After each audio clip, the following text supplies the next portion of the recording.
ஜெயலலிதா சசிகலா மீதான வருமான வரித்துறை வழக்கில் சமரச மனு மீது வருமான வரித்துறை முடிவெடுக்காததால் விசாரணை செப்டம்பர் 4ஆம் தேதிக்கு ஒத்திவைக்கப்பட்டுள்ளது.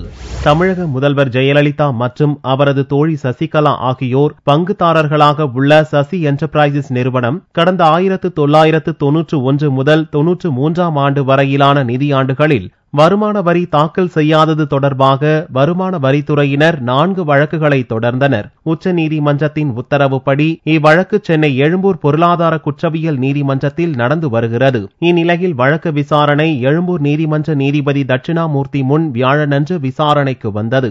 அப்போது ஜெயலலிதா தரப்பில் ஆஜரான வக்கீல் கருப்பையா வருமான வரித்துறையில் ஜெயலலிதா தரப்பில் கொடுத்த சமரச மனு மீதான விசாரணை முடியவில்லை என்று தெரிவித்தார். அப்போது வருமான வரித்துறை சார்பில் ஆஜரான வக்கீல் ராமசாமி ஜெயலலிதாவின் சமரச மனு மீது முடிவெடுக்க விசாரணை கமிட்டி அமைக்கப்பட்டுள்ளதாகவும் அந்த கமிட்டி வியாழனன்று காலை 11 மணிக்கு கூடி மனு மீது ஆய்வு செய்து முடிவை அறிவிக்கும் என்றும் தெரிவித்தார். கமிட்டியின் முடிவை வியாழனன்று மாலை 4 மணிக்கு நீதிமன்றத்தில் தெரிவிக்க உள்ளதாகவும் குறிப்பிட்டார். இதையடுத்து வழக்கின் விசாரணையை வியாழன் மாலை 4 மணிக்கு ஒத்திவைத்து நீதிபதி தட்சிணாமூர்த்தி உத்தரவிட்டார். மாலை 4 மணிக்கு வழக்கு விசாரணைக்கு வந்தபோது வருமான வரித்துறை வக்கீல் ராமசாமி டெல்லியில் கூடிய கமிட்டி ஜெயலலிதாவின் சமரச மனு தொடர்பாக ஆலோசனை நடத்தியது என்று கூறினார். ஆனால் மனு தொடர்பாக எவ்வித முடிவும் எடுக்கவில்லை என்றும் வரும் ஆகஸ்ட் 27ஆம் தேதி சமரச மனு தொடர்பாக முடிவெடுக்க உள்ளதாகவும் தெரிவித்தார். இதையடுத்து வழக்கு விசாரணையை அடுத்த மாதம் 4ஆம் தேதிக்கு நீதிபதி தட்சிணாமூர்த்தி ஒத்திவைத்தார்.